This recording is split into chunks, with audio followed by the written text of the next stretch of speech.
I'm at the Red House with Spencer K.M. Brown, author of Move Over Mountain, as well as his new book, Hold Fast. And more importantly, one of my oldest friends, actually.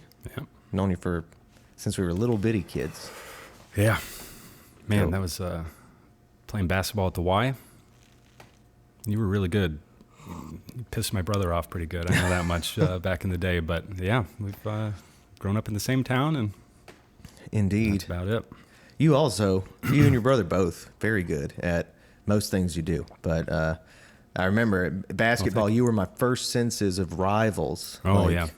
It was just like, man, y'all are this mountain I couldn't move over. And Yeah. Yeah. Colton, my brother, he has a competitive sense that it just drives him in everything. I don't really have that, but I like watching it in him. And he gets mad, especially when we played on the same team growing up. He would always get mad when I'm just smiling and having fun. I'm like, let's just have fun. He's like, no, this is life or death. We gotta beat Tyler Nail. We gotta beat his team. I'm like, he's our friend, man. Like, what do you mean? Yeah. But no, that was fun. Yeah. well, as the years went on, we kept refinding each other.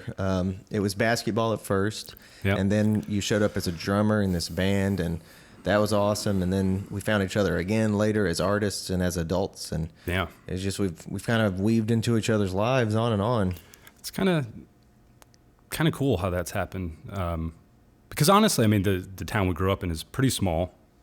Not many artists in that way, and yet we kept going back and forth, like you said. But through music at the old Foothills, I was there. That was always good.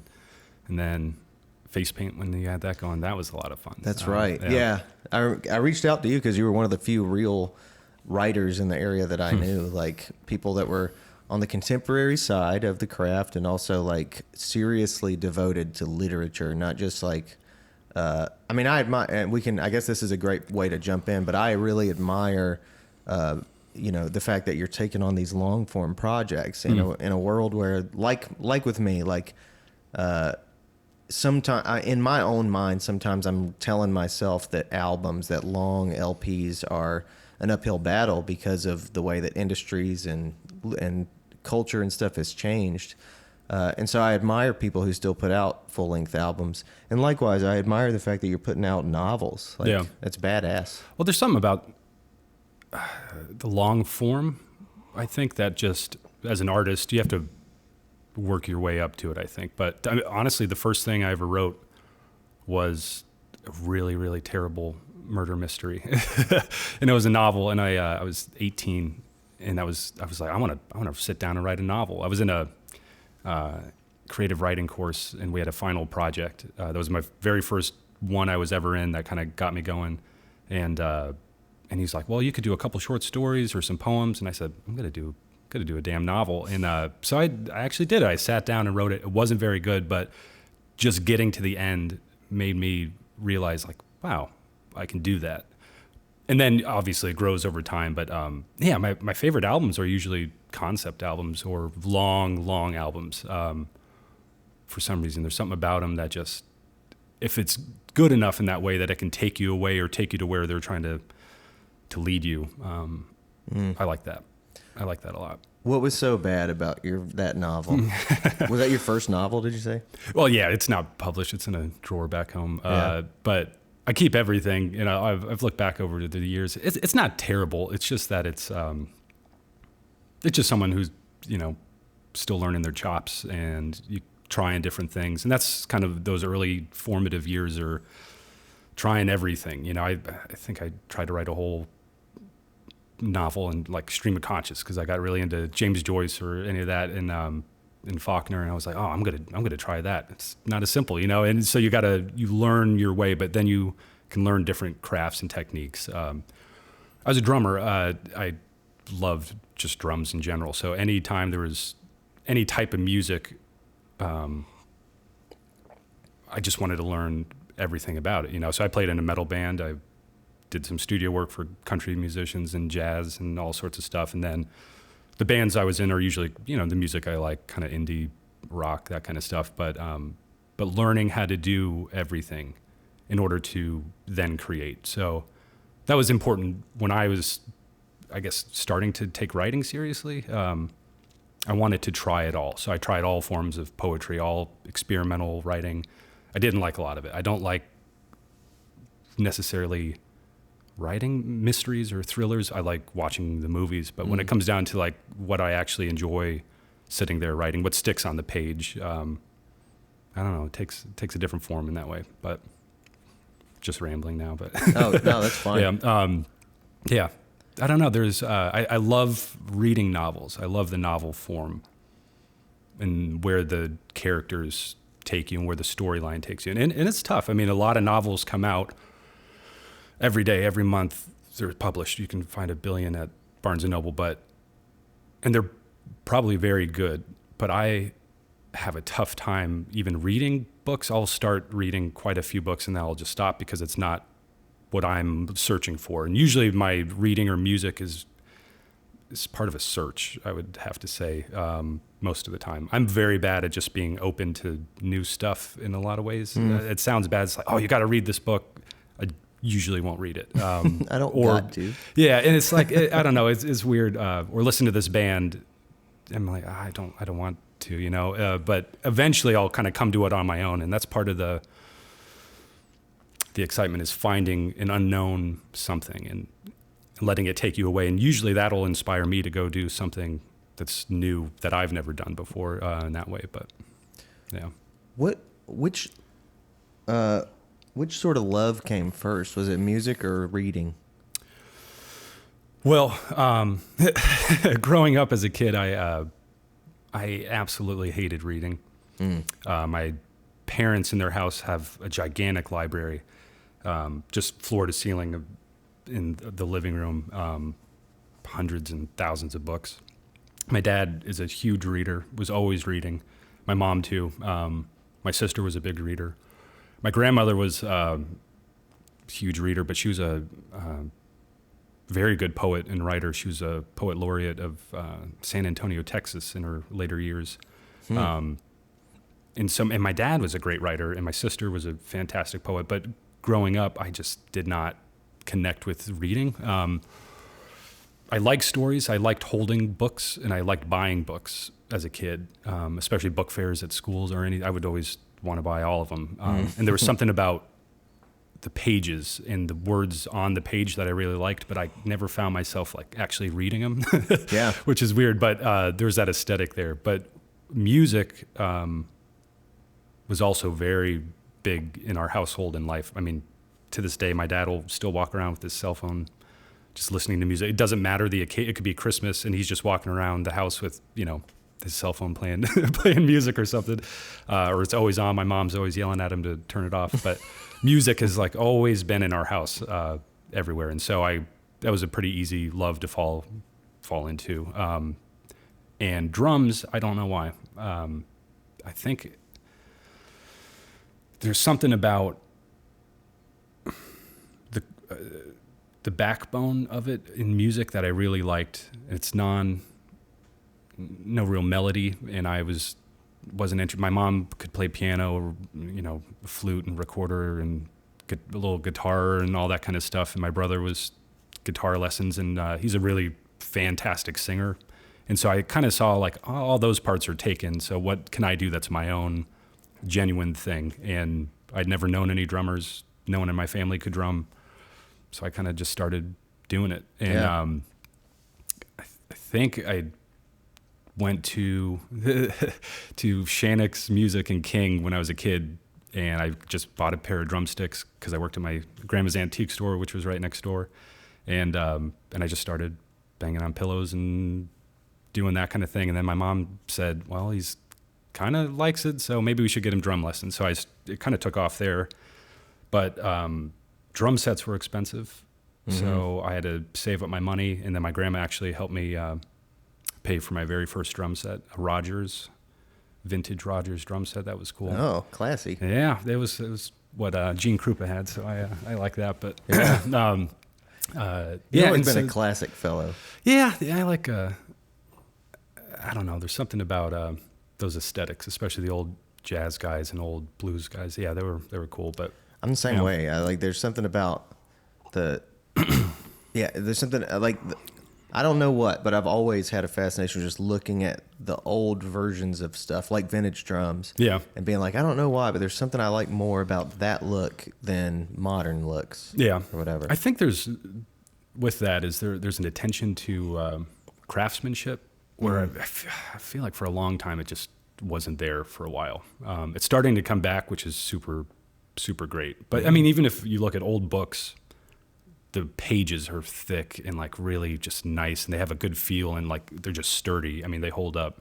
Where for a while, all these kind of crappily made books just came out, and they're just not good. You know, I don't know. There's something about it. They're starting to come back now and do really cool stuff with them, which is nice. The same with albums. Like for a while, like CDs would just like fall apart in your hand. Do you remember? Oh any yeah, of those. Yeah, the plastic cases. Yeah, like, but then, and like the artwork was just bad. I don't know. There's something about the weight of things in your hands, and when it came to drums, even I love that so much that I would buy cheap drums, strip them down of like all the wrapping or anything, and then like restain them, paint them, or do anything like that to them just to make them look better and like kind of be my own. That was always important to me, to make it my own in some way or another. But yeah. So with drums, I fell in love with that, and the way my brain works is that if I'm going to do something, I need to do it completely in all of it. I want it to be the very, very best I could be, and to take it to the limits of whatever I could see what I could do. I wasn't going to do it passively. I was going to be a drummer, and I was going to play in bands, and I was going to do it for the rest of my life in that way, you know? And so Yep. I took it very, very seriously.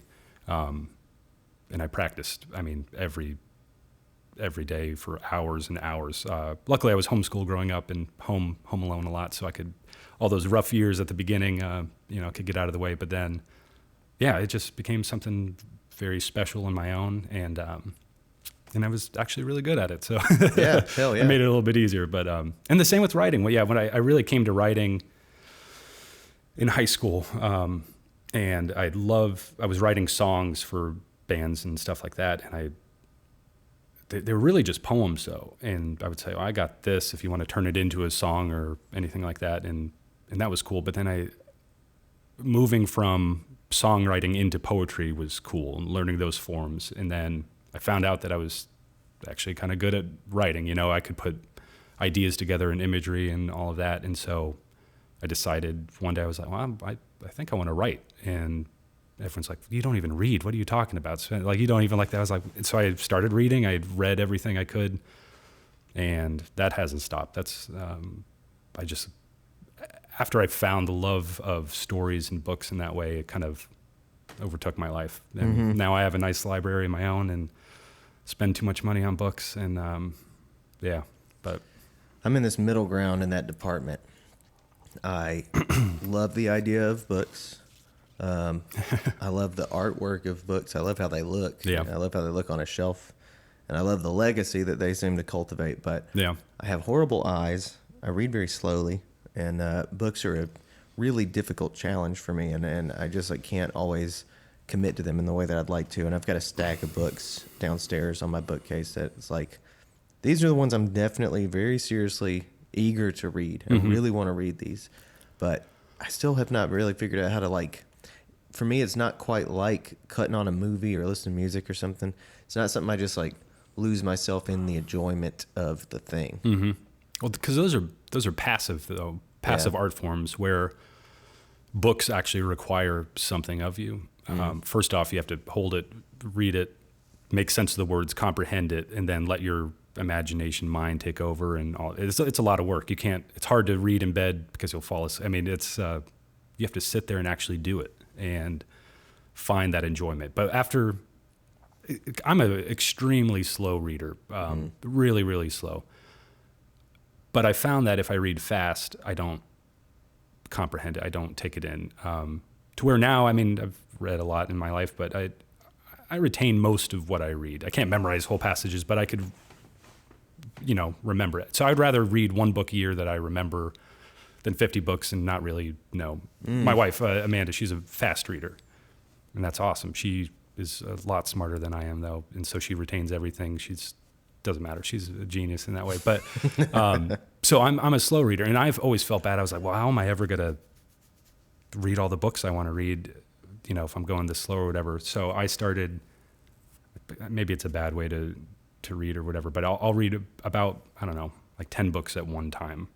So I'll read a little bit of this one, put it down, and then next day I might want to read something else. So I'll pick that up, and but you can still get through, I don't know, 60, 70 books a year doing that. Otherwise I wouldn't read anything. I think. But I also get bored with books a lot, which is weird to say, but it's a lot of boring parts of books, and it's good. You want to get through it, but at the same time, it's like, I just got to set this down and read something, something different. But I don't know. I have only I did 2 books at once one time, and it was weird. It was very different books. Yeah. It was. That's good, though, I think. Yeah, they were as different as could be, really. So I was reading 12 Rules for Life, which was this sort of like, these are the good things about society. And I was reading that, and that's like a nonfiction. And then I was also reading Ishmael at the same time, which is like undermining. David Quinn? Yeah, Daniel Quinn. Yeah, I think that's his name. He basically undermines all of society. Yeah. Like acts like society is this fake thing, and it's a novel, and it's a totally weird novel.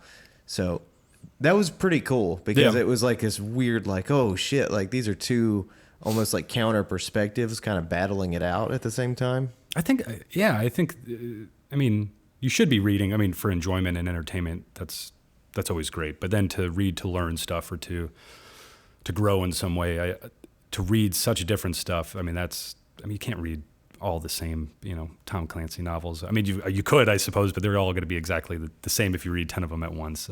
Usually they're in series as well. But there's something about reading, something nonfiction mixed with fiction, mixed with some poetry, mixed with essays. You get all these different forms. It's kind of like, I don't know. How do you listen to music? Do you usually, it's weird in this day and age. Do you have like some bands that you just kind of listen to, and then when that's over with their catalog, you move on to something? I definitely have times where I'll like, there's the big difference is, am I listening to an album like through and through, or am I listening to sort of a compilation of music, like either a playlist on Spotify, or I have a bunch of mixed CDs that I made in the past like I just took a road trip and listened to a bunch of mixed CDs. I miss mixed CDs, man. Man. That was an art form in its own. Yeah. But I feel like the point you're making is like when I'm listening to an album with focus, that's a very different experience than when I'm listening to just like, okay, I'll just cut on Spotify for a while. Yeah. And I don't know. It gets, I find myself personally, I'm a creature of habit in a lot of ways. Might not seem like it, but I'm an introverted person, and so I like to have things exactly how I've already ran through them in my brain, which is weird. But so I kind of look through the situation as all situation variables. I try to go through them to make sure that I know what's coming, so I'm not, caught blind or something like that. It's a weird way that my brain works. So to be comforted by music and books, I'll often listen to the same things over and over, or read the same books over and over. I love doing that, but I don't really branch out too much, to where some people will just put on, I don't know. I'm jealous of other people being able to listen to music so widely and like it all. I can't. I don't know why. I don't know why. Like, I've just never really liked rap or hip hop or R&B or anything, and only just now am I starting to appreciate Mac Miller, and that's like the first little glimpse into that. And that's not even that that genre really, but my wife has just played it over and over, and it's slowly kind of wearing away at me.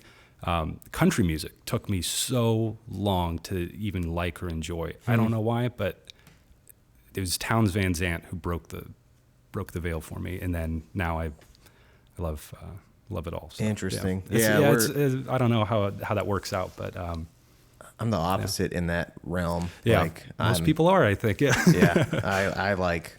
I mean, and everybody says they like everything, and I'm sure there's certain things I don't like, but I really take pride sometimes in having as eclectic of a taste as I can, to the degree that's bearable. Yeah.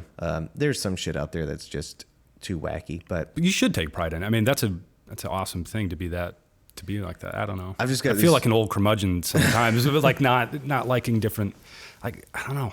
Taylor Swift. I hate Taylor Swift. Well, I hope people like don't get I upset hate at Taylor that, Swift but too. yeah. I'm with you on that. Yeah. So like different, like if it doesn't have, it needs to have some kind of soul to it in that sense. And this is the biggest controversy in our household. I really don't like Michael Jackson. Okay. I don't like his music. He's fine. I understand his, appeal to people, and that you might like that kind of music, and I can appreciate him as an artist. I don't like his music, and I don't like listening to his music, but sorry if that makes a lot of people out there upset. But I've been through it before. And I never was like, oh, come on, Thriller, that's a great song. I'm like, I mean, no, it's not, but I'm glad you like it, and I don't have to like it. So I don't know. That's it. But I also like a lot of music that other people probably don't like. Sometimes my wife will call it sad bastard music, but I like those kind of mellow, quiet. I don't know. I'm a pretty quiet person, but yeah. So Michael Jackson. Yeah. I mean, I think he has one of the greatest voices music has ever seen. But like sometimes I laugh because, like, so one time, if anybody steals this idea, it's fine. It's fair to steal at this point. But one time I had this idea for a YouTube channel that would just kind of interpret songs very literally based on the lyrics. And I picked out some like Michael Jackson songs, and when you like really get literal with the lyrics, sometimes they don't make a ton of sense. No, not at all. That's hilarious. So that's a great idea. Yeah. Like it was going to be kind of obnoxious, but yeah, just pretty much act out a song, like put two people in a room and act out the song literally. Nice. And see how it would unfold. And like I did that in my mind with Dirty Diana by Michael Jackson. It makes very little sense. It's like this guy, like, he's like, I'm a musician. I am like at this concert, and there's this lady there that always likes to seduce musicians. So I know about her. And it's like, what if you had to pitch your songs to record companies literally like a TV like show? Yeah. Nothing would get through. He's like, ever. Get this. This guy's playing a music concert, right? And then I'll say it in this way. There's this gal named Dirty Diana that everyone knows about. Yeah. And he's like playing a show, and then Diana walks up, and she's like, this is what's so weird about it, is like she walks up, and she's like, hey, I want to hang out with you after the show or something. And he's like, I know how you are. Like, I know you're just trying to seduce me. He's like, but okay, we can do that. But I have to consider the fact that my girlfriend is waiting on me to come home. So then they go to like a hotel room. This is what's so wacky about it is he gets into a hotel room with Dirty Diana. She walks up to him and she says, now it's time for the sexual stuff. And he's like, wait, hold that thought. I must run to the phone now and call my girlfriend. And he runs to the phone and he dials his girlfriend. And he's like, hey, I forgot my key. Leave the door unlocked so I can get into the house later. And then Diana interrupts him while he's on the phone with his girlfriend and says, he's not coming home. He's sleeping with me. And he's like, oh, rats, Dirty Diana. How could you have done this to me? See, I'm like, what the fuck just happened? Yeah, that's why Michael Jackson's not very good. That's my point right now. Like, why did you call your girl right then? Jesus funny. Christ. Oh, man. This is the 80s. You could have used a payphone. Anyway. You can do whatever you want, I guess. But yeah, that's funny. Yeah, no, you can't do that. But you can't do that, man. You can't do that. But yeah, so I mean, you ain't gotta like Michael Jackson. But I used to love it when my friends would be in the car with me, and I'd have a mix CD, and it would go from like Brad Paisley to Petey Pablo to Slipknot to like, David Phelps. It was just like a ridiculous mix of musicians on one CD, and people would be like, Jesus, I've never heard a CD this confused. And you're sitting there driving like, yeah, that's my CD. Yeah, that used to be like a thing of pride. Like, I got a mix CD. I just made it. Everyone check it out. And it's like, how good of a mix. Mine were always pretty bad because it was kind of like the same. It was basically just an album of a band. I usually, because I'm like, oh, I like this Modest Mouse song. Oh, I also like this Modest Mouse. It's like, this is just a Modest Mouse CD, you know. But, Modest Mouse compilation. exactly, yeah. Yeah. But then, yeah, you could break it up and, you know, do some cool stuff. My brother, he had the worst taste in music. He really liked techno for a while. Really? Yeah, so he would just like add a techno song, and then what was another? He was like, it would be techno song, then it would be it's back when Kings of Leon were popular, and he really liked them, so he put them on, and then a Killer song, then another like DJ Tiesto song. Is like, what the hell is this? What are you doing, man? Yeah, he was funny. Man, But, like electronic music, that's always it's like it's different from a lot of genres because it's always shifting into new territory. Like I Yeah. forget that techno even existed. Yeah. I know very little about it, but I remember when I was coming up, there was like trance music. That was a thing that some of the Yeah. underground kids were into, and then since then, it's taken all these other things that I don't even know about. Like like there's something with letters. yeah, that happen- EDM. EDM that happens at festivals and shit. Yeah. I don't even know what electronic Dubstep. music is about. Yeah, no, it's never my thing. Yeah. It's too loud, and the flashing lights always, I don't know. It's going to have a seizure or something. But Yeah. that was No always kidding. weird. I Yeah. do love hip hop though, and Yeah. like metal. You know, baby metal. No. That's one of the weirder things that I like. It's a band I think like a Korean band or something, or Are they maybe babies? Japanese. It's like three girls, and they look like innocent pop stars, but it's like A kind death of metal dark. Yeah, That's interesting. it's weird. We played one time. I was in a metal band, and we played with you said trance, but it was like a trance electronic death metal band. And it would be like really peaceful, like soundscapes, and then someone just screaming over it, and then like really bad, heavy drums suddenly behind it. And then, have you ever seen like a Shreds video? That old guy? Okay, it was an old internet thing, but this guy used to silence the music of a band, like playing a live concert, like U2 or something. And then whenever it showed like someone, he would just play like, the guitarist would be like plink, plink, plink, plink, plink, and then the drums and he like mesh it together. It was hilarious, but that's kind of what the band sounded like. They were not very good at all, but I will definitely look for those videos. yeah, they're hilarious. But So speaking of writing, we kind of went on a music thing, but as you were talking about your appreciation for like, who are some writers that you think have really, when you think of their voice as writers, who are some that you really admire? Who are some that you think are like, oh, those are people who really inspired me to try to find my voice or something? so in a sense, like if someone reads a passage of it, you would know who that is. Almost like if you heard like a voice of like a band or something, you know, like Fleet Foxes, they have a sound, like you just know, like is that what you mean, kind of? I think so. Yeah. Okay. Flannery O'Connor is a huge one for me. I mean, her stories just, when I found him, I found him kind of late in life. It's in my 20s, but I guess it's not too late. But as a writer, usually most people, like, I don't know, doesn't matter. But yeah, when I found her from one of my old professors, Cheryl Monks, she's a great writer, but I was in a short fiction course with her. She introduced me to Flannery O'Connor. I was like, how have I never read this? As a Catholic and a Southerner myself, and kind of that Gothic fiction in that way, I loved it. And I had never read Flannery O'Connor. I couldn't believe it. And so she has a way, just a grace on the page that is fantastic. I'd encourage anyone to go read Flannery O'Connor. But she's really, really good. And so to try to not imitate her style or her voice, but to try to achieve that kind of grace on the page and authenticity in that way, that was kind of eye-opening. That was cool. Walker Percy is another one. I love his stuff. I think you know Faulkner whenever you're reading him. He's so bizarre and out there.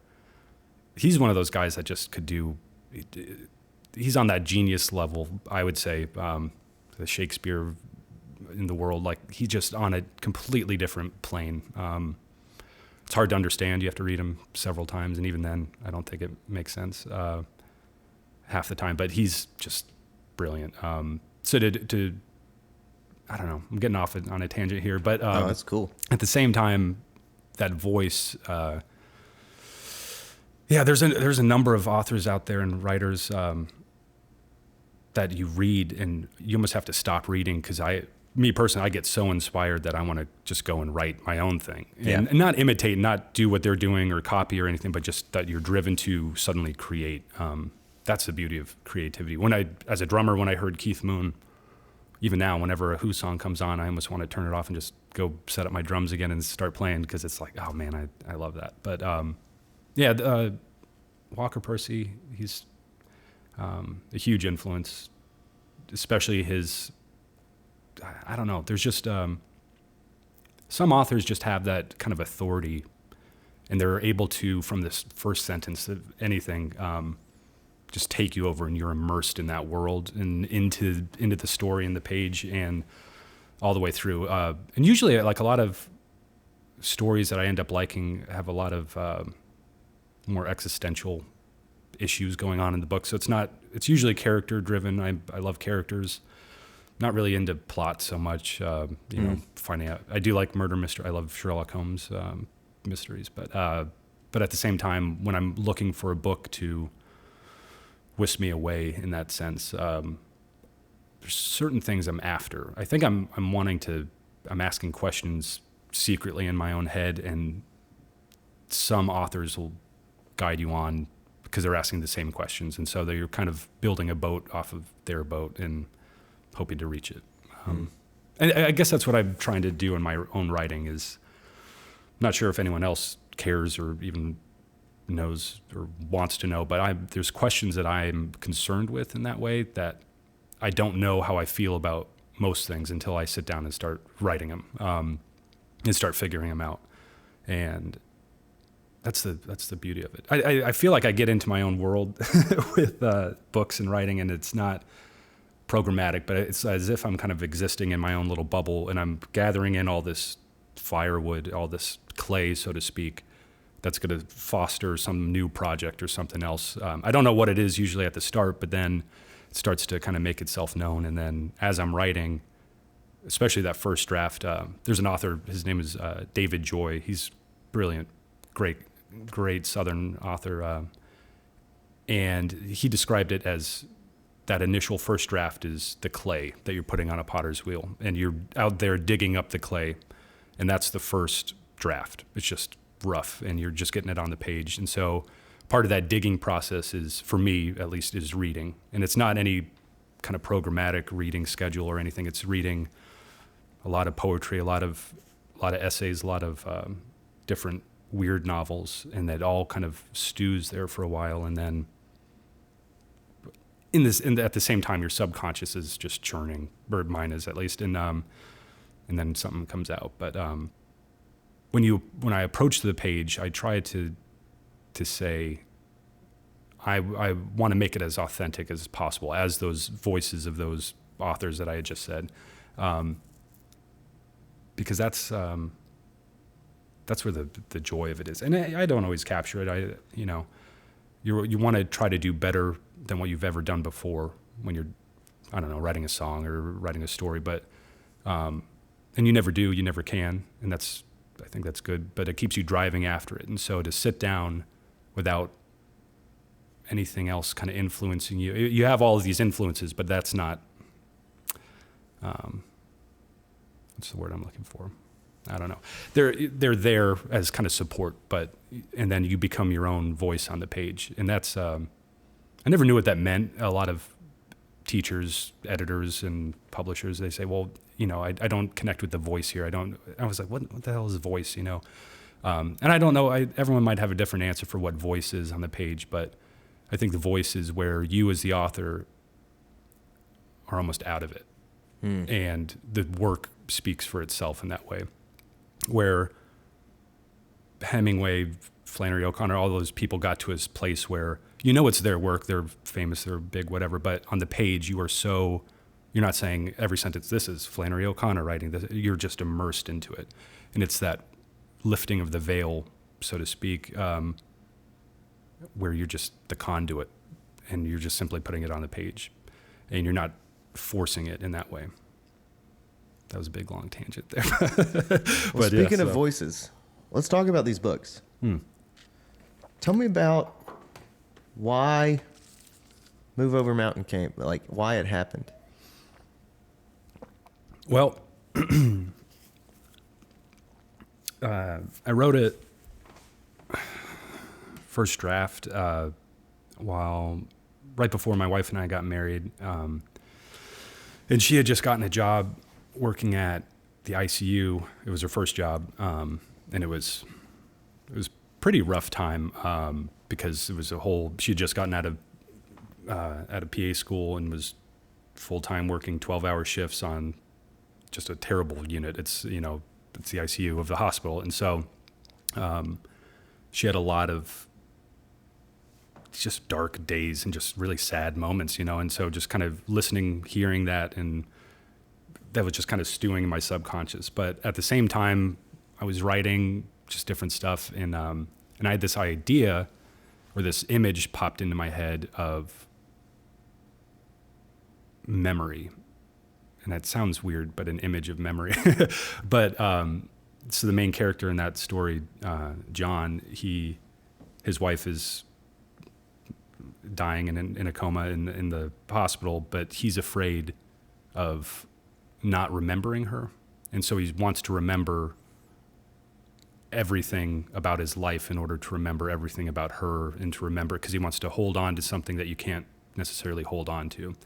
And this interesting thing I read that kind of spurred that on was when you remember something, you are remembering it, if that makes sense. So the more times you remember something in your brain, it's almost like a copy of it. And I don't know if this is true or not. I'm sure someone out there could say, well, that's it. But I like that idea, and that was interesting to me.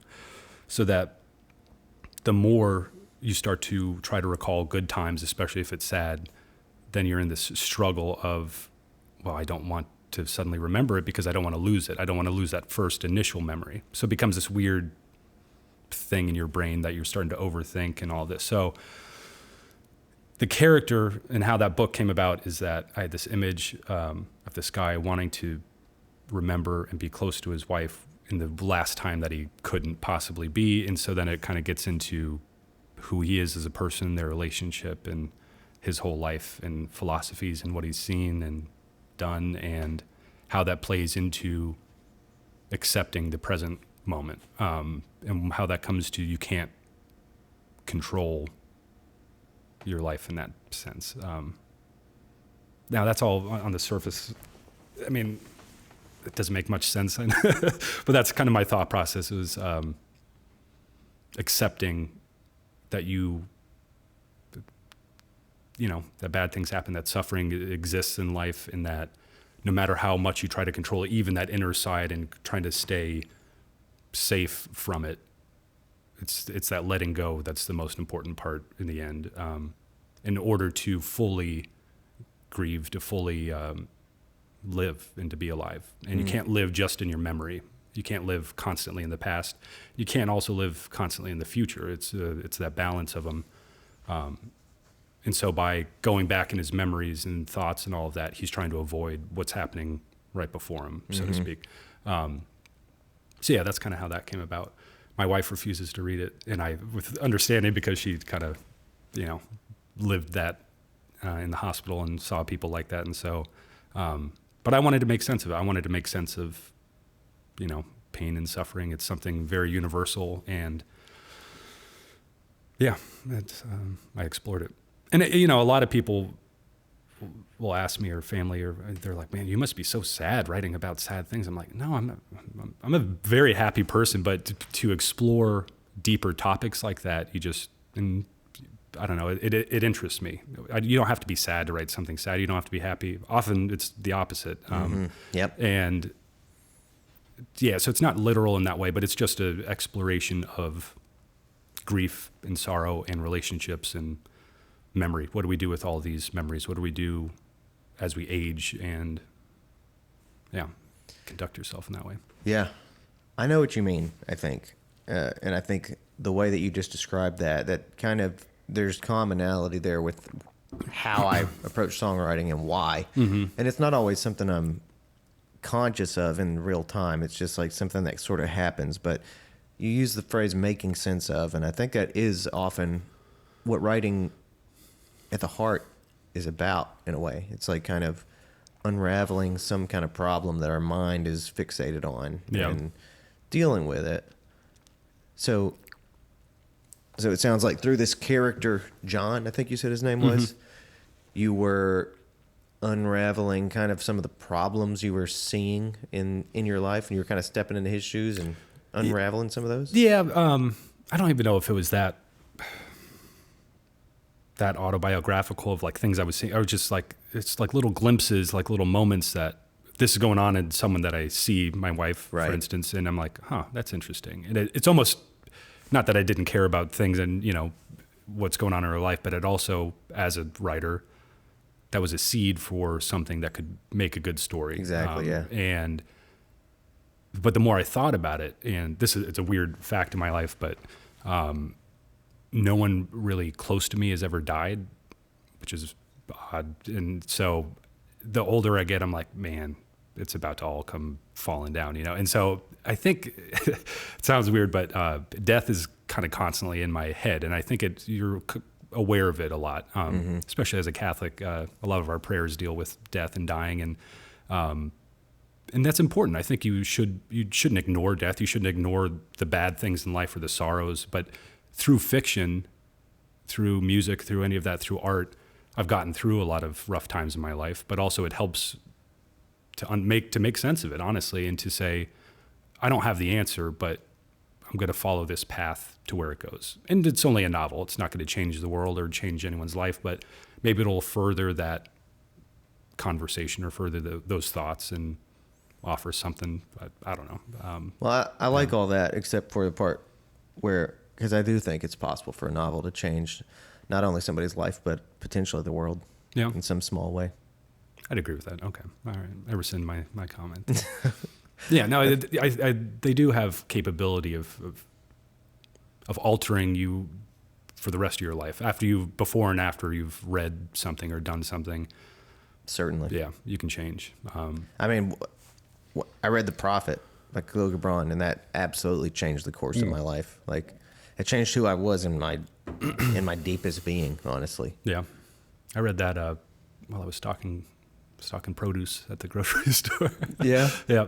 That was interesting. I'll always remember that because I read it. I had read it before, but then I read it again while I was stocking apples, and I just had the book there while I was doing my work. And yeah, it was funny. Yeah. I mean, that book was my first experience understanding, I think, the heart, like the foundations of Eastern philosophy concerning balance and stuff between sort of two powers. And it changed my brain, man. And anyway, so I like that. I like what you're up to, and I like and I like giving it the power, at least trying to let it have the power to be like, maybe this is as significant as it could be. But regardless of that, I like the way that you're talking about, I don't know, like the process of exploring these really big things. I wonder why death is the thing that you mentioned. Like, I relate to that. I don't know if everyone does. Yeah. I like, there's a part of me that assumes that everybody is as fixated on death, but I don't get that sense most of the time. I feel like it's muted for a lot of people. Yeah. And for creative people, it's often at the forefront. Yeah. And that's interesting you say that, but I mean, to sit down and something to take hold to be a whole novel or a whole project, for me, it has to be something big. I've tried to write I have a whole stack of half-done projects and millions of them, but there was something lacking in them that wouldn't push me over that edge, that I got bored with, that it wasn't doing something. And so when something takes hold and puts hooks in your heart, and so to speak, and into your whole body, and it's just like, I have to follow this. I have to figure out what's going on. And honestly, I mean, death is one of those things that it's an ongoing question. It's an ongoing trying to make sense of it, and And that's it's a tough thing. Out in the world, a lot of people have different answers or different things, and that's fine. But I think as an individual, not to obsess over death or to be afraid of it by any means, but to accept it as a part of living. As a kid, even I've just always seen it as a balance of life and death, and just kind of it's part of it. I mean, as a Catholic, I believe in heaven. I do believe in all of that. And so what is our purpose here? What is all of that? That comes into play a lot in my thinking, but I try not to put all of that there. I try to follow the characters and what they're feeling and what they're thinking. But yeah, I think death is it's an interesting topic. But Have you been concerned with death? Like, do you know how young you were when you started to notice that this was something you had a relationship with this idea? I don't know if for as long as I can remember. I mean, I don't know. There's something to know that you are mortal and to know that you're going to die. That's a very heavy topic that we're on to now. But at the same time, to know that and to say, okay, I understand that. Absolutely. I've just always had that. And I think a major factor in that is having grown up Catholic and having religion in my life and knowing that, but also having my own relationship with nature, with my surroundings and who I am as a person. I've spent a lot of my early years very introspective and contemplative in that way. And so that thought comes up. I'm alive now and I will be dead. And so what is the purpose of my life? How do I conduct myself while I'm here? Why do I take care of myself? Why do I want to do anything? What's the purpose? And you can get to that. You could get to that very dark nihilistic, well, what's the purpose in anything? It's like, and then you ask that question. And I don't know, I've always been interested by those things and those different outlooks. So I think it's important to not obsess over it, not to, not to take it like so weird, I suppose, and like death or honor it or like I don't know. It's weird, but just to recognize it as a part of being alive.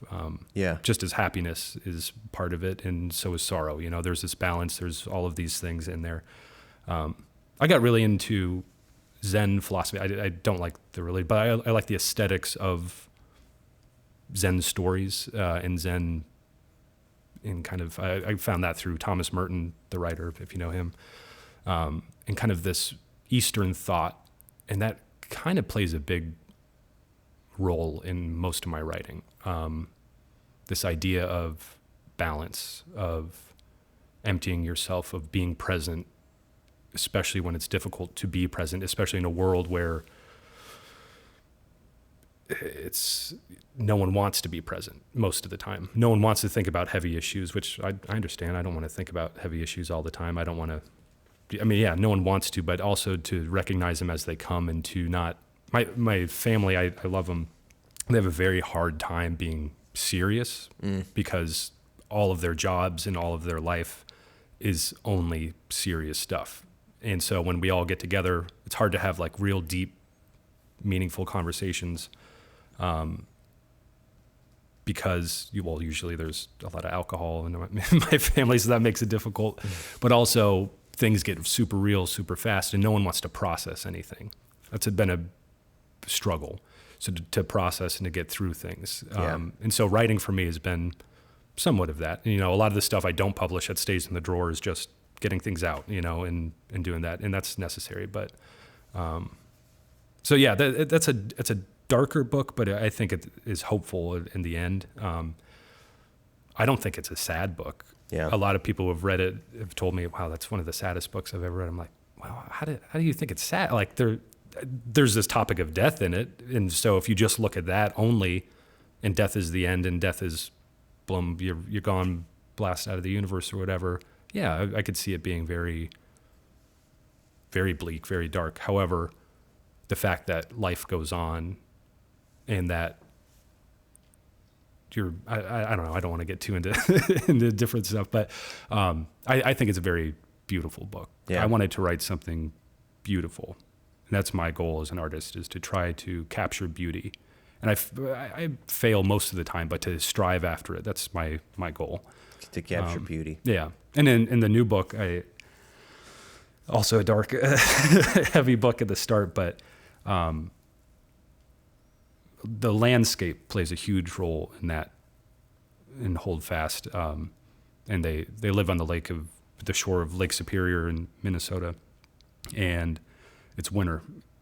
So there's not really much beauty around you. There's bleak, it's dark, it's freezing cold. And so how do you find beauty when everything's so dark? How do you find hope in such a hopeless world, so to speak? That's kind of what I was searching after. That was the question. And usually it's kind of also in both books, and most of what I write is questions of the heart, the character's heart in conflict with itself. I think Faulkner said that, and I really took that.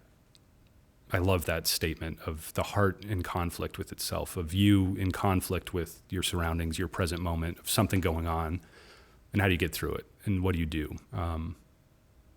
Yeah, that's always been interesting. Okay, before we dive into that book further, Okay. you said something that I almost forgot that I wanted to say.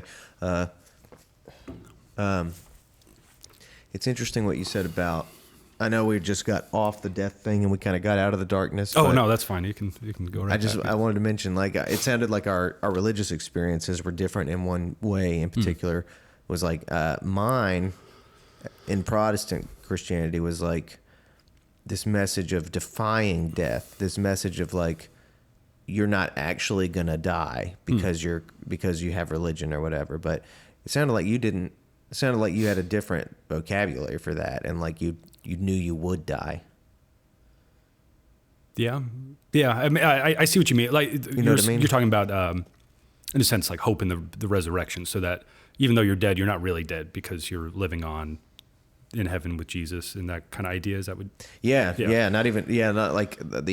Not like the second coming resurrection, but yeah, like as soon as you die, you're in heaven, and so it was almost like this trick, like when you die, you'll be better off anyway, kind of thing. Yeah. Well, and I think I do believe that, souls go to heaven in that sense, but at the same time, I don't think you can just skip right past the dying part. I mean, I do like the idea. I like that. Does that make sense? Yeah. Okay. Because even as a Christian, you have to look at Jesus, who died perhaps the worst death possible. There's one mystic actually who had visions of Jesus and said that anything that could possibly have happened to a person, so to speak, happened to him. So you're talking about brutally treated, perhaps even, we won't get it, but yeah, just the worst possible death. Yeah. And he died that way. You can't skip. I mean, you have to take that into consideration. Yeah. Especially if you believe that he's God and he's our savior and all that. And you have to say, death is a part of this human existence. It's a part of that. Especially in Christianity, it's a wager of, it's part of sin. And so I always that's a weird word, but I always acknowledged that. And I said, yeah, that has to happen. It does. It's very sad for the rest of us to see someone die. And that's also part of being alive. That grief, that mourning, that sorrow. Those are big, big things, and they're important things though. And every aspect of emotion in that way is very important. And you should have those times of grief and mourning. I mean, I feel like even back in society, it used to be normal to publicly mourn and grieve. Like everyone knew that this family was in mourning, whether they're wearing black or whatever in England or something like that. But I feel like we cover it up now. It's not a funeral. It's a celebration of life. It's this. And those are important things. I really think that you should celebrate someone's life, but you should also, it's a time to consider your own mortality in the same breath, if that makes sense.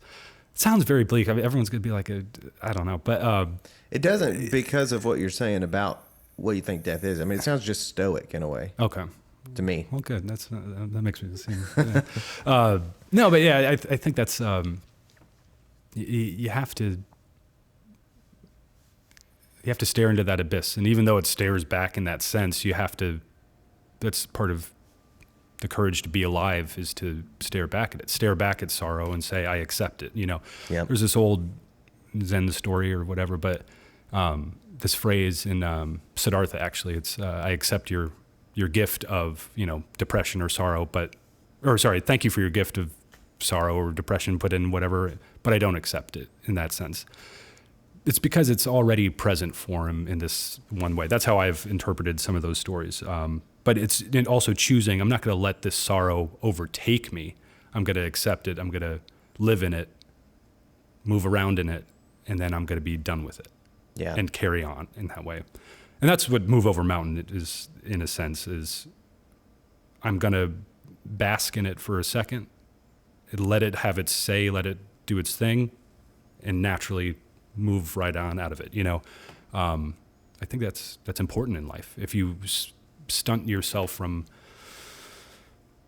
experiencing different aspects of that, whether it's numbing yourself with drugs, alcohol, anything like that, you're not experiencing it. You're experiencing it in a whole different manner. And so that kind of consciousness in that way is, I don't know, it's important.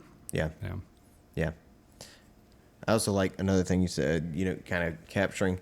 You've been referring to these Zen stories, and they have a certain character to them, a certain way they function that is very specific. Those kind of proverbs of Zen. And I'm trying to remember two of them that stuck with me. One of them was sometimes there's a humor to them, sometimes there's something bold in them. One of them I remember was, there was a teacher who would nap during the day. Do you know this one?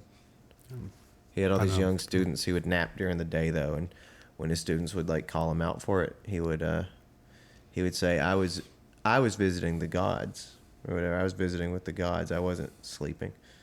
But the kids took note of this, and they started sneaking off during the middle of the day and started napping. And one day their teacher found them napping. And he said, "What are you doing, sleeping in the middle of the day?" And they said, "We weren't sleeping. We were visiting the gods. And while we were there, we asked them if they knew our teacher, and they said they never met him." That's funny. Yeah. Yeah, I love those little, I don't know, there's little pearls of stuff there. That's always great. Yeah. My actual favorite one is shorter. I don't do it justice telling it the way I do, but so there was this lady monk doing her lady monk shit. And That's good. That's a good way to put it. it's a good way to start, right? And someone passed her a note in her belongings that said something to the effect of I'm attracted to you. I would like to talk to you and embrace you. Will you meet me at the fountain tonight, or whatever? And she walked up to the room in front of everyone, and she held up the note and said, "Whoever gave me this note, thank you for your note. Now, if you want to embrace me, do it here in front of everyone." And I was like, "Oh, fuck." That's good. Yeah. I like that. Yeah. So, let's talk about Holdfast.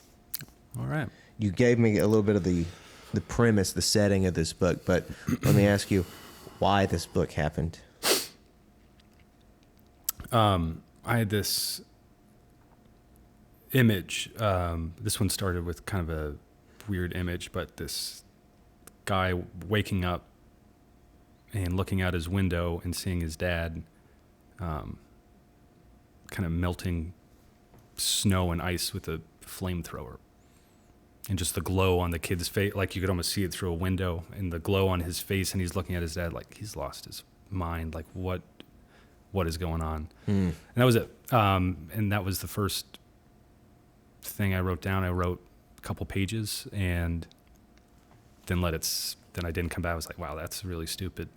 But then the more I thought about it, I was like, well, why does the dad have a flamethrower? Why is he melting snow with that? And why does the son care? And who are these people? And so the more I started to, my subconscious started to move over it and to mull it, and it started to come out, and I just started writing it down, and these little glimpses and little scenes. And this book was weird in the writing of it.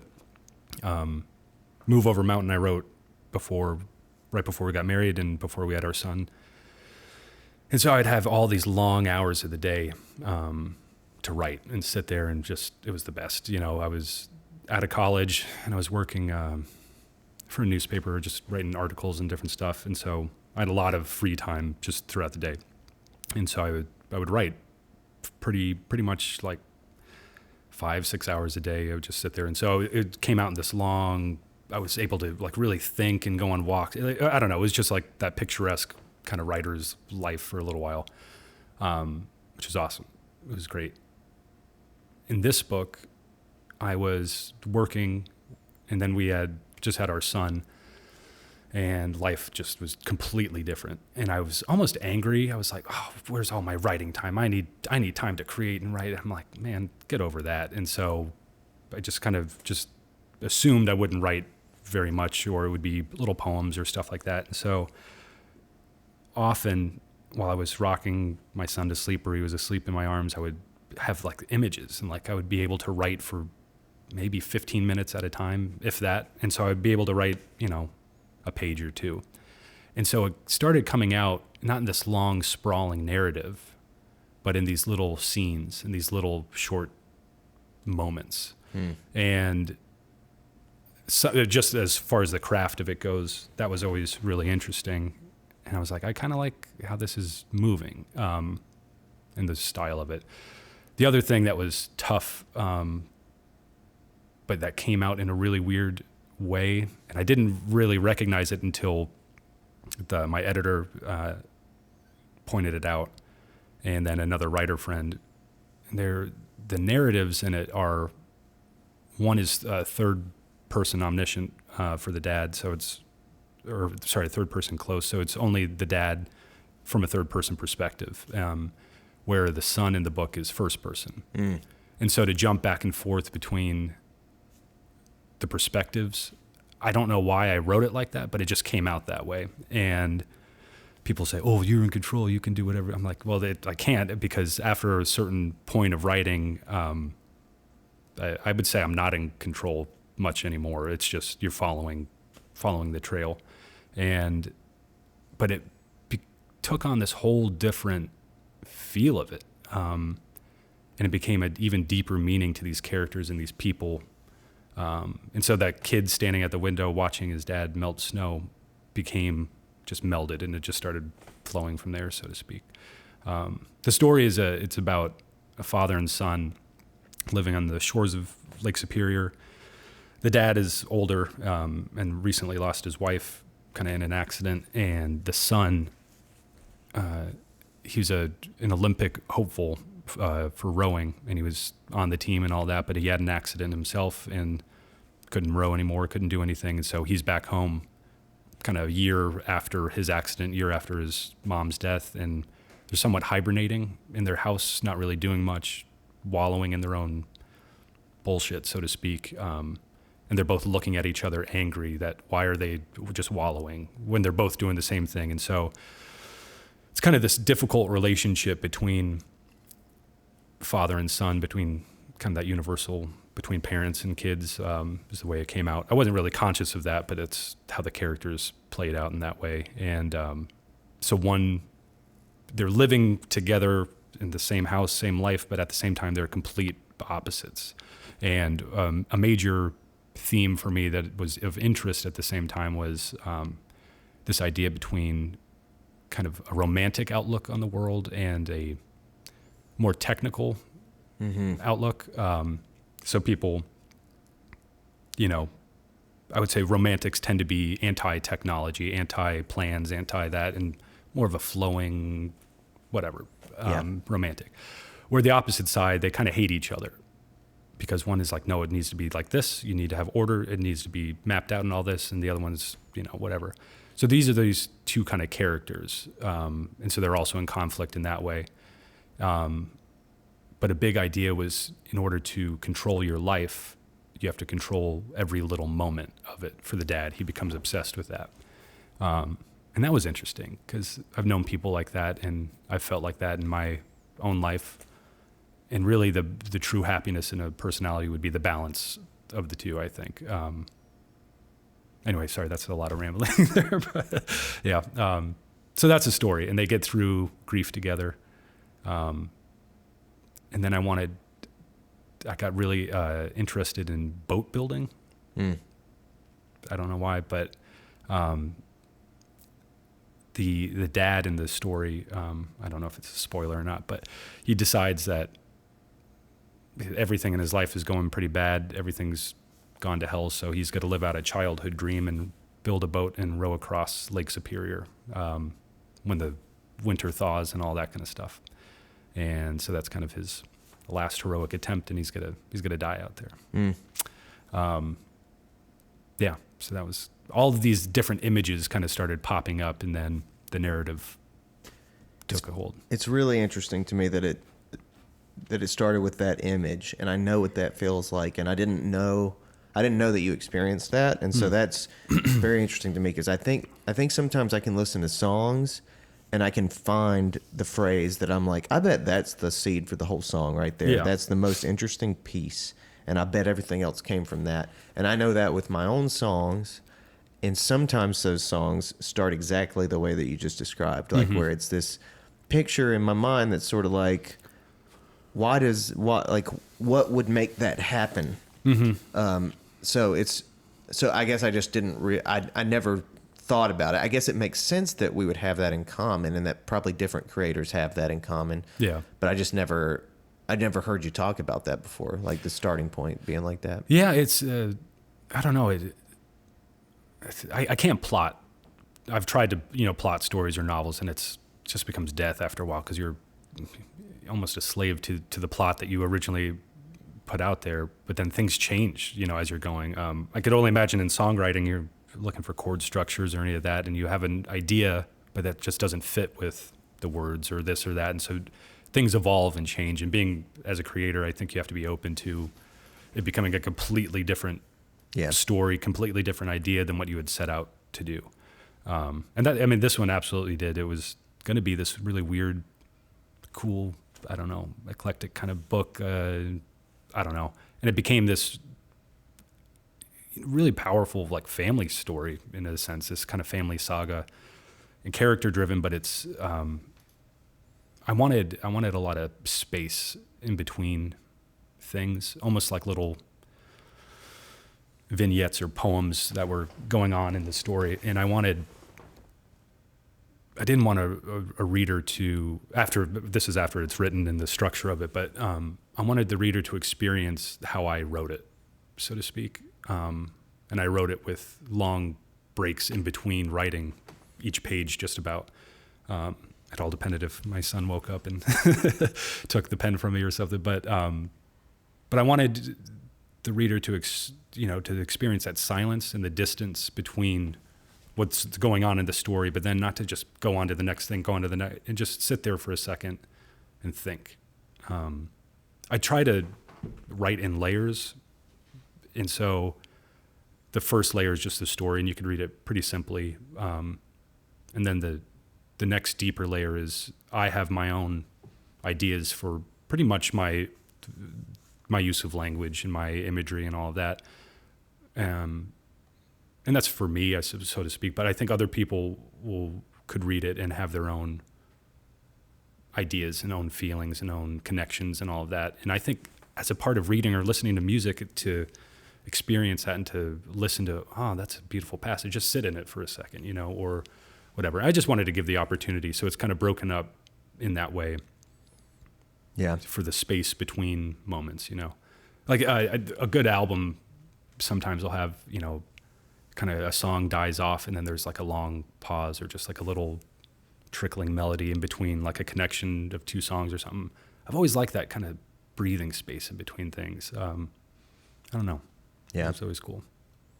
Yeah. It's fun to play with mediums like that and see, like, to what degree? Because it's hard to predict, and sometimes you want to curate sort of an experience for people as a creator. Yeah. And sometimes you obviously are constantly running the risk of somebody just totally experiencing it a totally different way, and that's a part of it too. But yeah, I mean, to what degree you can like make that experience, like take full ownership of that experience, and kind of use your creativity in the way that's just beyond the craft, but also the experience of the craft. It's pretty fun. Yeah. Well, and I think, I mean, it goes back, creators trying to do that. Faulkner, even his original idea for Sound of the Fury was like color coded for characters, and each character would be in different colors and all of that. Have you ever read the book House of Leaves? Mm-mm. Great book. I think it's Mark Dan's, I can't pronounce his last name. Mark Z. Danielowitz, something like that. House of Leaves is the name of the book, but one of the craziest, most incredible books I've ever read. Completely terrifying, scary, beautifully poetic, and awesome at the same time. It's a great book, but the pages are in different, you have to like turn the page. It's color coded. It's like all sorts of weird narratives, because it's almost like going down a rabbit hole. And each time you get to a different, it's like a book within a book, and it's mind blowing. Man, I remember it's crazy, but a friend of mine showed me a book like that. I wonder if it was that book, but it was like, it was the first time I'd ever seen somebody mess with formatting in a book. And I was like, whoa, like, this is a different level of trying to be creative. Yeah. And I'm not, I admire that. I'm not smart enough to do something like that by any means, but to bring a kind of an experience to a medium, I'm always open to that. I like that idea. It keeps it, I don't know, keeps the wheels turning, and you want to see what you can do, so. There's, I admire it. It's just like any other medium. Like with film, you watch what's his name? Damn it. You watch the guy that made Knight of Cups or Tree of Life. Oh, yeah, I saw Tree of Life. I can't think of it. Man, what is his damn name? That's frustrating. But anyway, his films, I feel like though he's on a different level of just standing out among other filmmakers. And then there's this question of whether or not all of that creativity, it's clear that you watch that movie and it's creativity that you're experiencing. It's this freeness that you're experiencing. Yeah. It's so unbound that sometimes you question whether it's utility, if there's enough utility in it to be useful to the audience. I know what you mean. Yeah. I think in film it's a little easier. With music, I see this a lot. Like, people will get so lost in their creativity that they sacrifice the utility for the listener. I heard it once. I heard it best said like this: that art is often this battle between utility and creativity, and that, like, if something is too creative, it's not useful, and if something is too utilitarian, it's not interesting enough. So basically, it's just kind of a fight between those two forces, same as the balance we've been talking about throughout the conversation. And I think that's pretty right. I think, like, some things can get too creative, but regardless of that, when people can manage to do something like refresh a format like books, I mean, that's, who would think to do that? Well, yeah, I mean, I fully agree with you. I think there is you need that balance, because if every book came out like his, like House of Leaves, it wouldn't be its own thing anymore. But that's the thing, is that he's authentic when he came and approached it, and that was his own, and he made it his own, and that's something. That's what I admire in artists and all of that. Whether it's you're writing murder mysteries or you're making pop music, you have to admire. I do admire Michael Jackson because he's authentic in what he's doing in that sense, but imitations of things, that's where the problem can get in. And as a creator, I think you can get bogged down by trying to create like that, And we're both kind of creatures of habit, I think, in certain ways. And, like, I don't really push the boundaries too hard within music or with the things that I write. Yeah. And I'm with you in that regard. I like a traditional approach. I like classic stuff. So it's like, I often wonder sometimes if more contemporary, more avant-garde artists look at what I do and don't relate to it because I'm really a pretty traditional musician, But I like that world, and I think that that's useful. And I actually think in a modern day we find ourselves in, it's almost more surprising to approach these traditional art forms in a traditional way, you know? Yeah.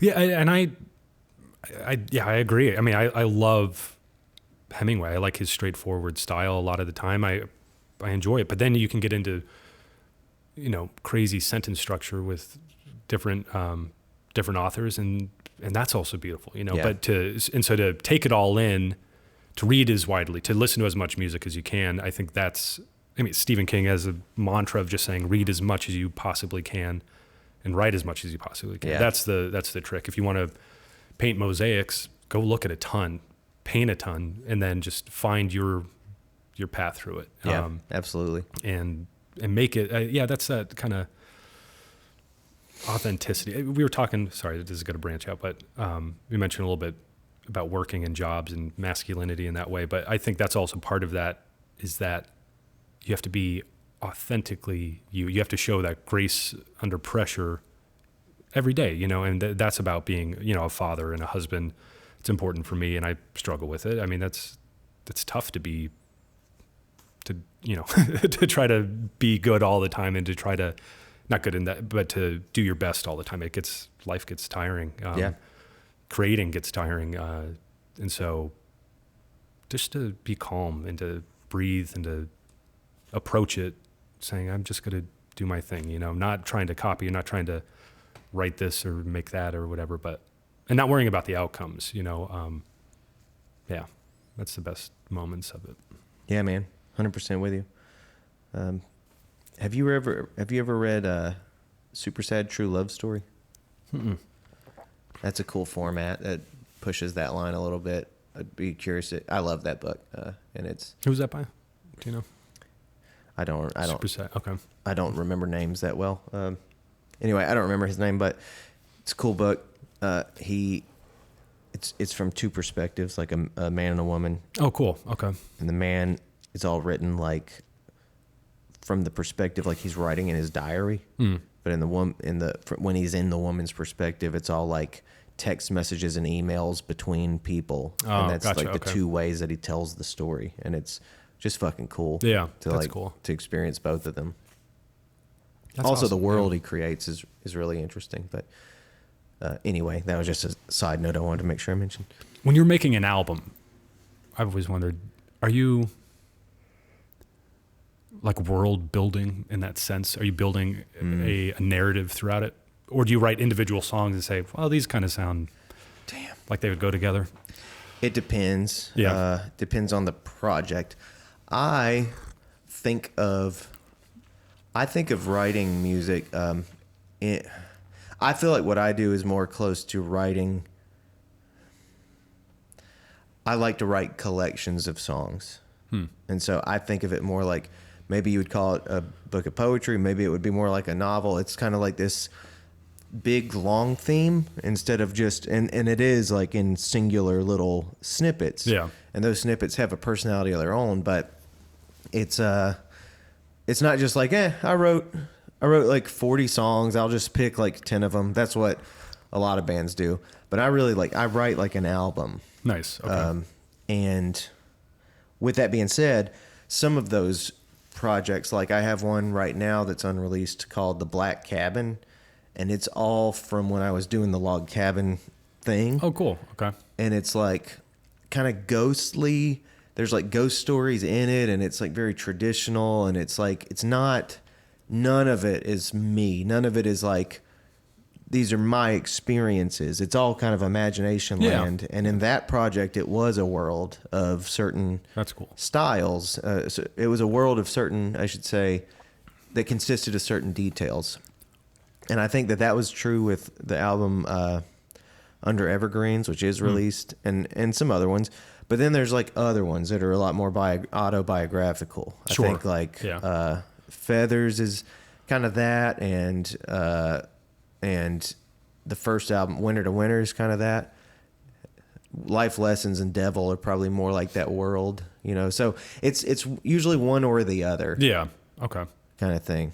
I like that. I've always, I don't know, albums that are like, it's almost like storytelling, like the old traditionals or anything like that. That's always been interesting to me. I mean, as a singer-songwriter, you must get it a lot, but it's like, oh, this happened to you. Like, this is your thing, you know? As a writer, the same thing happens to me. That's a huge, big struggle in my life is like, why are you writing about yourself? Why are you doing that? I'm like, I'm not writing I mean, yes, I have life experiences that are similar, but, you know, a lot of things. But it's maybe only other writers or creatives could really understand that. Because otherwise it looks like you're just writing about yourself autobiographically. And some writers do, and that's fine. Yeah, which is fine.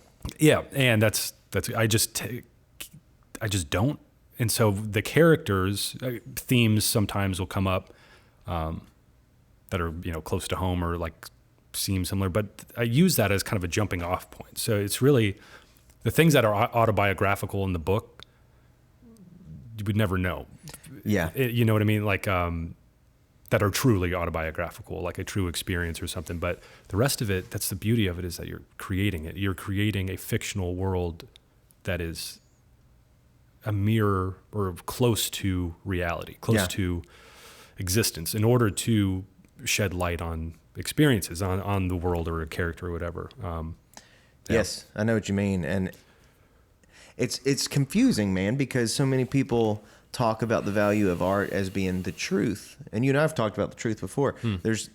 We mean different things when we talk about it. You know, if I wrote a song that was like, water freezes at 32 degrees, that nobody would be like, God, that song is so true. Like it's a true song right there. Yeah. Which you know, I would be singing a fact, but nobody would listen to that and be like, God, that's so fucking true. But if I say something like, you know, something poetic about like a relationship, about like the way that I feel about something or another, people can perceive that as super true without knowing whether or not it was something that happened in my life. Yeah. And I think that's part of the musician and part of the artist archetype or something, is to just assume like this person is a vessel for all their experiences and they share it with us and we all relate to it and it's all true in one sense. And I don't think people often know what they mean by that. What, like, do they think, I'm not saying that judgmentally either. I'm not sure I always know what I mean by that either. I'm in it too. Yeah. But I'm just saying, you know, like people, that the example being the example I gave being probably the best context for that. It's just like they don't mean that it literally happened a lot of the time, even if they think that's what they actually mean or something. Yeah, I know what you. Well, it comes down to that utility thing again. When it comes to creating and all of that, it can have too much utility, you know, and so then you lose the art form. Then you're writing instruction manuals suddenly, exactly, or, you know, it's like that interpretation of that Michael Jackson song, right? Becomes so literal that you lose the beauty of it. And I think that's part of why we go to movies and listen to music, is that you want to experience that beauty, you know. And that's a big deal. So to find that balance, but it's frustrating sometimes when they're like, well, you're just writing about your own life. I remember that happened. I'm like, it's a universal I mean, but it's also this weird specific things that people will get hung up on sometimes. It's like, there's nothing also to do with, the question you kind of, that's revealed in that is about something like the autobiographical stuff or whatever.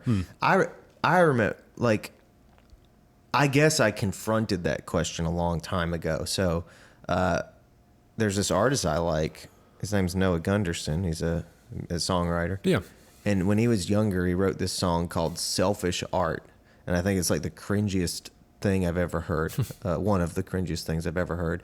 And it's like this pathetic, self-loathing thing that actually Father John Misty did another, he expressed it in a different way with this song about, this song where he basically stated that all art was kind of stupid because it uses oil and latex and all these natural resources that are just self-indulgent, and that we keep doing it and stuff. Of course, he later then like went on some rant at some music festival about how, you know, art was pointless because of politics or something like that. And like, there's this odd sentiment, this spirit that people can sometimes get possessed by, that like that assumes that art is self-indulgent and evil and wasteful and egotistical, which I think is at the root of what we're talking about. There's this question of like, what does it mean to be autobiographical with art? Like, is it ego driven? Is it self-serving or self-celebratory? And I don't think it is. I remember a long time ago, I heard someone say that the study of, through art, like the study of one person's life, the study of one human is the study of all humanity. And that's like always what I've thought about what I'm doing. Why is it worth it to like try to tell my story and capture it or capture my ideas? Is because it's like I'm one of our species. Like I'm experiencing shit among the rest of us. Man, you're spot on. I mean, I agree with that. I've often wondered am I wasting I'm wasting my time sitting there just writing for hours and dreaming up worlds that don't even exist and people that don't exist. That's the other thing. I mean, is it a waste of time? And I've never felt that it's been wasted time personally, but it's also like Shakespeare said is what you were saying, but that we might contribute a verse, in this crazy world that we can, that's not Shakespeare, that's Walt Whitman. And to contribute a verse, that always stuck with me. I love that. To contribute a verse. Yeah, Song of Myself, I think it is. And the mad play or mad spin of it all is going on. I'm bad at paraphrasing it, but that you can offer something to the table, offer just a little bit of your humanity to it, whether it's fixing cars, doing that. I would equate, a mechanic's job. Yes, that has utility. That's good. But there's an art form to a lot of that, I would say. Carpentry, for instance, it's utility, has utility, but it's also beautiful.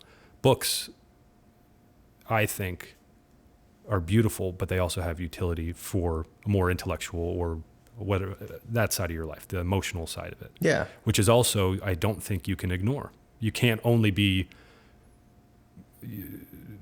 hard-nosed and like only look at temporal things in that way your whole life. And that's a big question I had in the book was, what is a better way to live? Is a better way to live not dreaming, so to speak, and to constantly be present, to only do stuff that has value, to, I don't know, to look at life in that way from a technical, temporal stance? Or is it better to be a romantic? Is it better to dream and to be more easygoing, to not really care if your house is dirty or your windows, or if your car has the oil changed or whatever?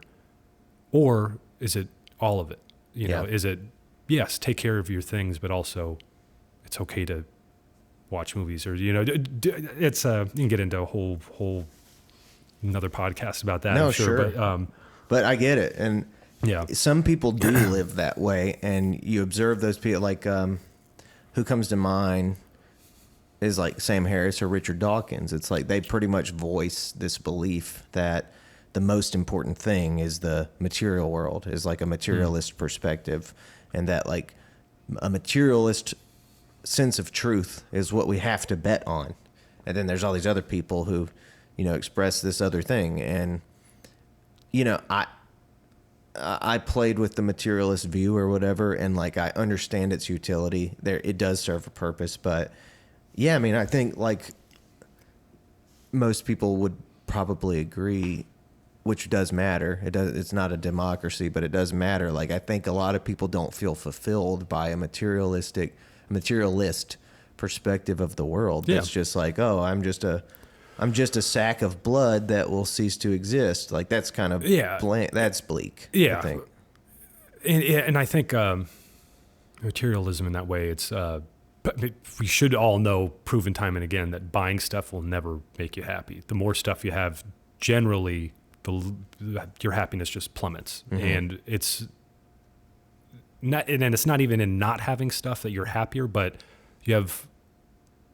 Usually, I would say it leads to more contemplative nature and a outlook on life. And that's the difference, I would say, in making it, is how you deal with your relationships, how you conduct yourself, how do you think, and all that. And I think that's important. And I think material substances block you from connecting with that. Well, even beyond that. So like that's a part of materialism, And then the materialist Oh. of like a the scientific perspective, like Sam Harris, is basically just the idea that from what I gather, I'd say the materialist perspective is that they only believe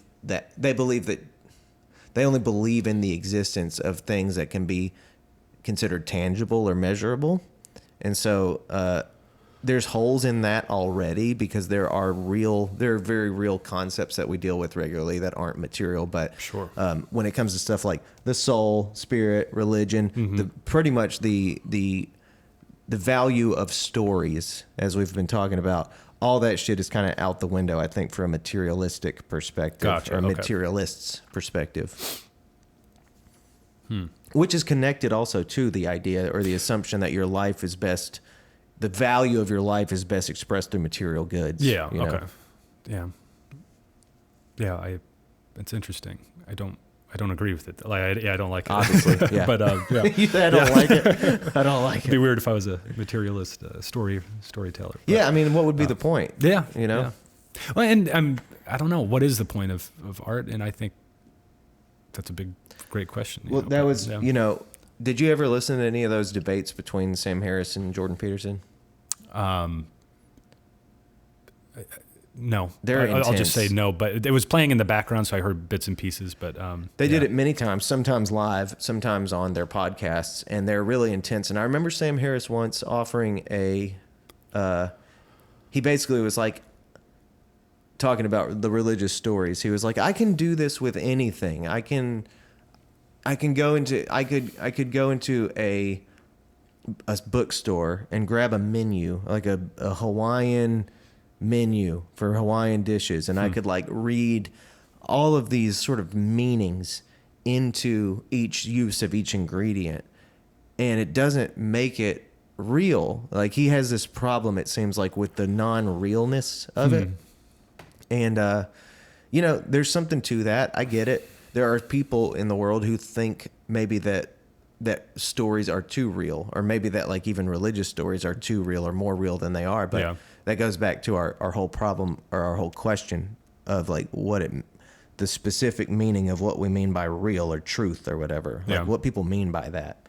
If we're talking about a material realness, that's probably a different realness than what you and I have talked about in the past, about like an abstracted sense of truth, like Yeah. a truth that's true across the board, whether it's material or not, Yeah,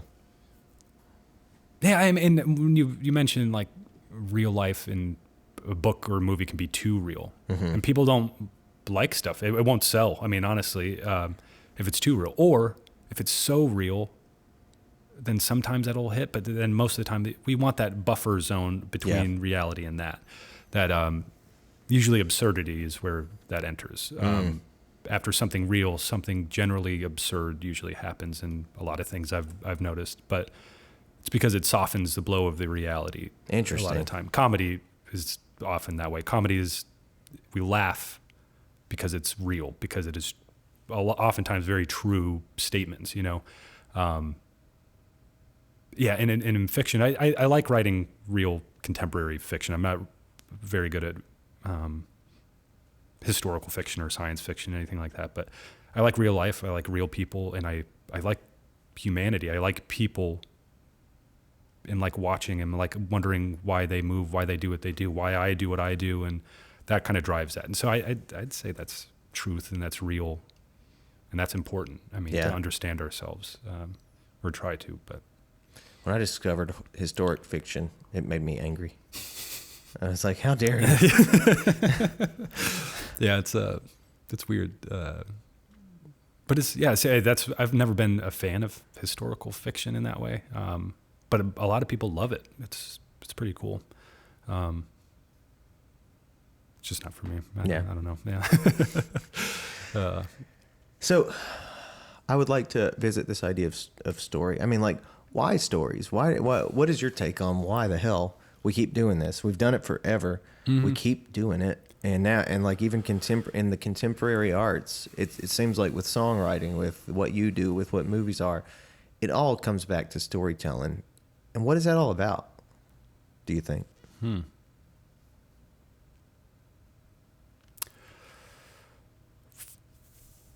first and maybe foremost is we need to, it depends on the story, obviously, but at the same time, why do we keep telling stories? I would say is a lot of it is both entertainment and seeking knowledge, some form or fashion. But also understanding each other and why we do the things we do. So is there any value to a very violent book? It's a great question. David Joy, the author, he wrote one book that was, the violence just gets surmounted with each page. It's just, by the end of it, you're just like, you can't even read it. It's just, and so he was asked like, why are you writing such a violent book? He's like, what did you think about it by the end? Did people get what they deserved in the end? Didn't you want to see that? And the whole point of it is to say, oh man, I was rooting for that guy to get ripped apart. Why was I doing that? What is this? And so then you have to start looking at it. And stories often, entertainment, somewhat sneakily lead us to thinking about things we would not otherwise think about. So stories become important in that way. At least for me, that's my take on it, I suppose. And to have empathy for another human being, to read a story about an experience that's not your own, you might not connect with it, but then suddenly you can understand it. And then you can approach the world and understand something maybe a little bit more. That would be the hope, I think, to understand the universe, God. I mean, all of that. Stories can guide us to that. But also can take us away and take us from the present moment and just bring us joy. And that's a huge part of it as well. 2 questions. One, when you say that stories can guide us to that, I mean, how do you explain that? Like, why do they do that? Or how? Or do they do that better than, like if you think, like, okay, if you take me as a person, and somebody wants to say, I've written an argument here. I've written an argument to try to persuade you toward the idea of goodness. And then you have a different person who says, I have a story I'd like to tell you that led me to goodness, and maybe it'll lead you there too. Why do you suspect that? I mean, I hear that and I'm more like, I want to hear the story. I don't really want to hear the persuasion. I want to hear the story. But why? I wonder why that is. I think it's innate in us to be concerned for others. I think we want to know about that person. We are very interested in other people and other things and how it relates to us in a lot of ways. That's my own little way of thinking, but I really do. I think reality TV, we just for some reason want to know what they're doing, what's going on in their, we're interested in gossip. I mean, yeah, gossip, all sorts of different stuff like that. But we want to hear that story because we want to know to what end, what happened along your journey. Maybe something similar has happened to me, perhaps. But it might not always be so bringing it back to ourselves, but we just are concerned. And how did he get from here to here, it's curiosity, I would say, by the end of it. And stories can, I mean, it's like my son. If you tell him, don't touch the stove, he's going to look at you and he's going to say, I'll kick you right out of this house. I'll touch the stove.